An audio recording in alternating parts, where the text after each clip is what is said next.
Welcome to our channel, Behind My Story. Please like, share and subscribe. Hello everyone, I'm Lauren. Did you ever wonder what it would be like to have your life completely destroyed by someone close to you? Ever thought about what you would do then?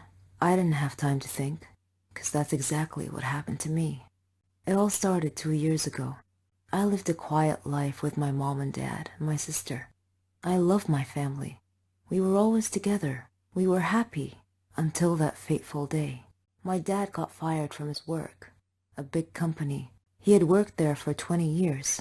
The only money we had then was what he had managed to save over the years. Finding a new job wasn't easy. It was a hard time for all of us, especially my dad. He was becoming desperate.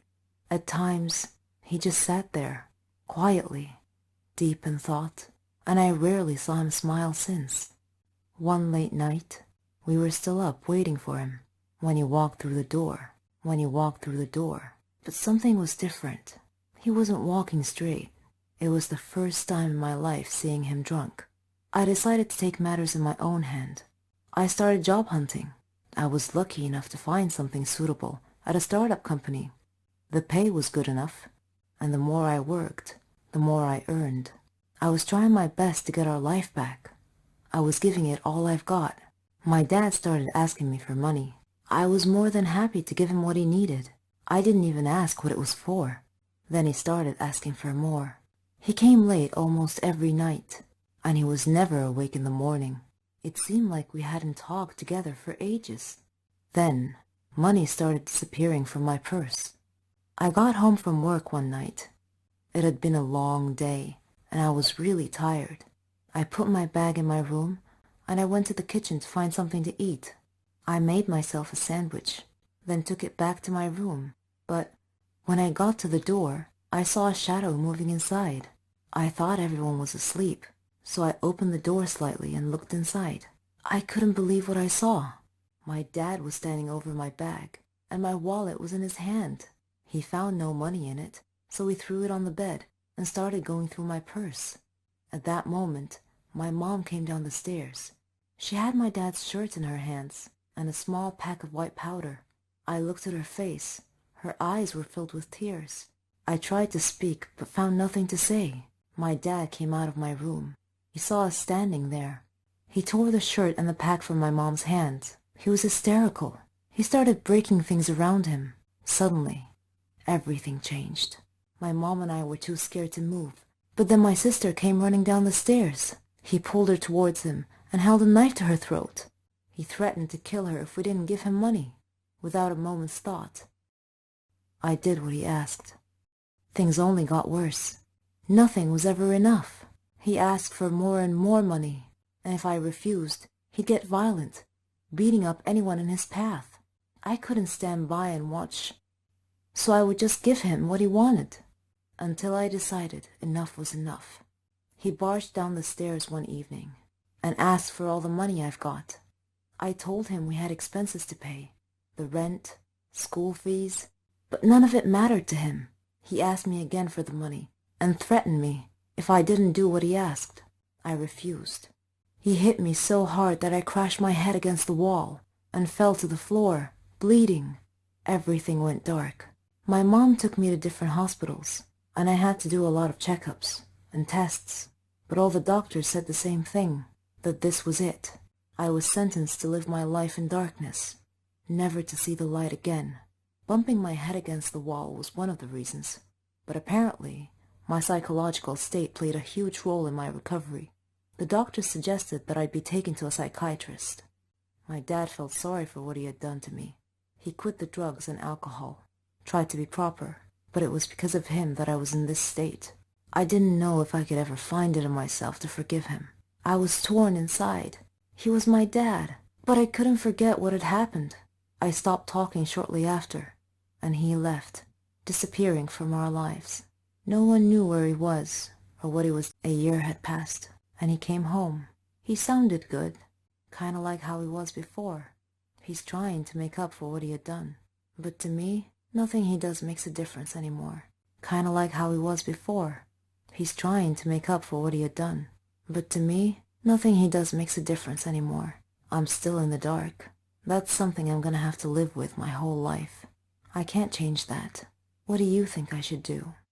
He was a dream. The future. Or so I thought. But my love was cursed right from the start. Sounds a bit confusing, right? Let me explain. But first, I should probably introduce myself. I'm Carolyn. I was a dreamer. I dreamed of a good, warm, stable, successful life. I wanted a good job. And I wanted to travel around the world a bit with Helen. She was my best friend. We virtually shared the same dreams, and hobbies, and interests, and lifestyles. We've been friends since we were kids. People often thought that we were sisters. I did too, in fact. She even got jealous if anyone tried to get close to me.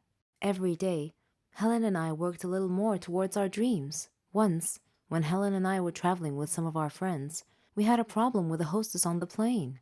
A gentleman intervened and cleverly solved our problems. His name was Danny. I liked him. A lot. I thought about him often. But whenever I talked to Helen about him, she told me that he was not as amazing as I seemed to think he was. Coincidentally, I met him again at a party of a mutual friend. We talked together till daylight. I told Helen about our encounter, and she expressed her wishes that my love story would have a happy ending. I similarly told her that I hoped she would find the love of her life someday too. Everything would be okay, we figured. Then, one day, I received a letter in our mailbox. It was in weird handwriting, as if the writer had written it with a trembling hand. I opened it curiously. It said that my love for Danny would become a curse if I didn't give him up and get him out of my life. What nonsense, I thought. Whose idea of a silly joke was this? I immediately called Danny and Helen to tell them about the letter. Danny laughed, but Helen was worried and suggested that I should be careful from now on. That same day, Danny had a horrible car accident, but fortunately he wasn't hurt. A detective investigating the case determined that his car brakes had been tampered with. In another incident, a car almost hit me, but it swerved away at the last minute. When I mentioned this incident to Danny, he tried to calm me down and told me to just forget about it. He gave me a beautiful bracelet as a present and proposed. We got engaged, and I couldn't have been happier. I wanted to show the bracelet to Helen, but somehow I seemed to have lost it. I couldn't find it anywhere. Anyway, when I told Helen about his proposal, she was thrilled for me. I spent days shopping for just the right wedding dress. I was so busy with preparations that I forgot all about the ominous letter.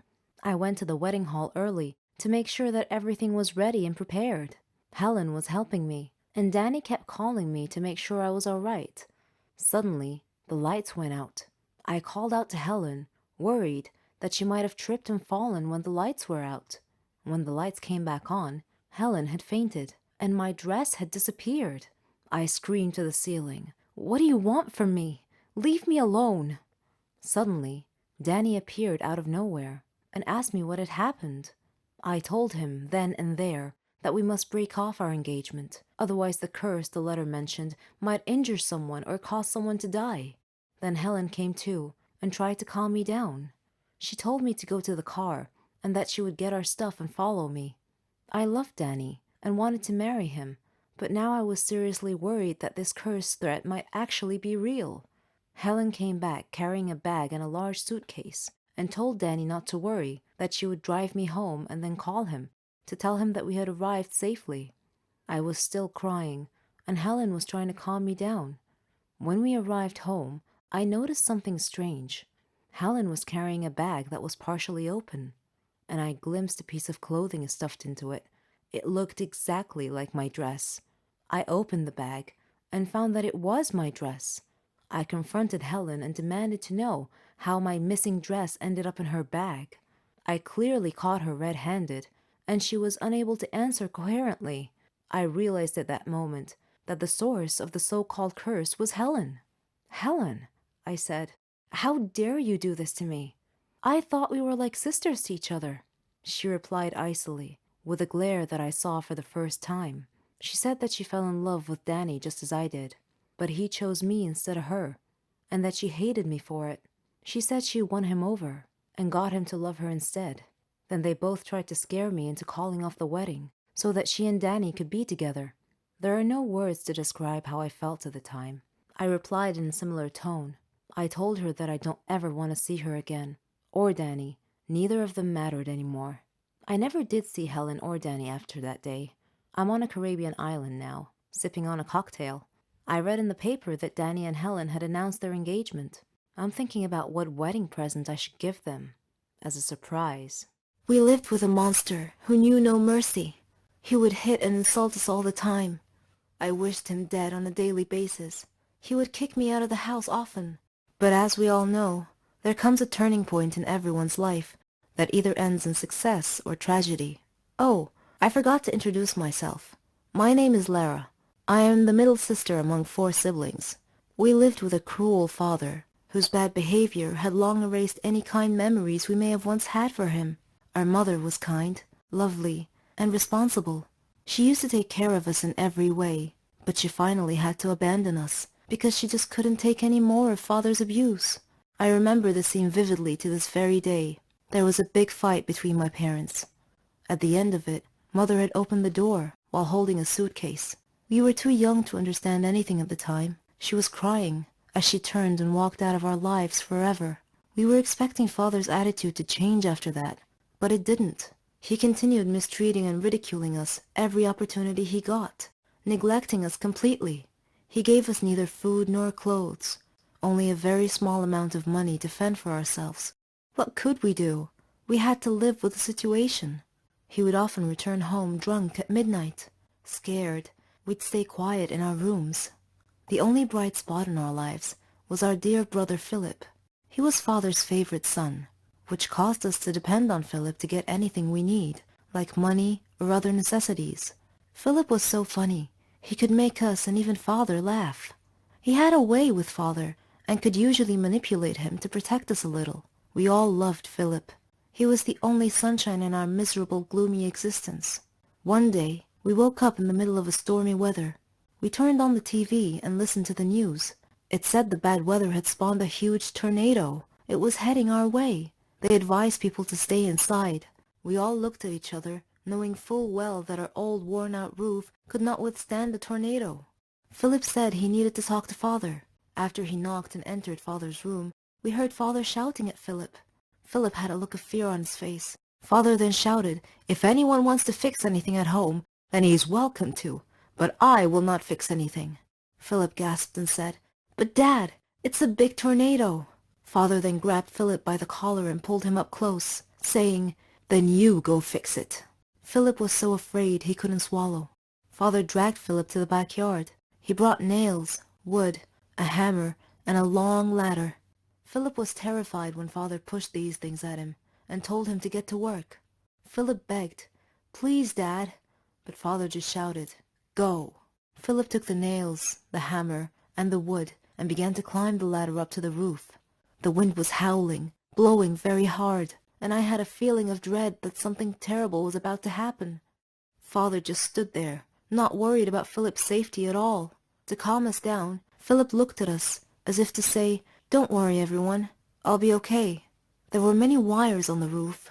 Suddenly, a strong gust of wind caused Philip to lose his balance, and he reached out to grab onto something to keep from falling. Unfortunately, he got hold of an uninsulated wire. He screamed at once and fell off the roof.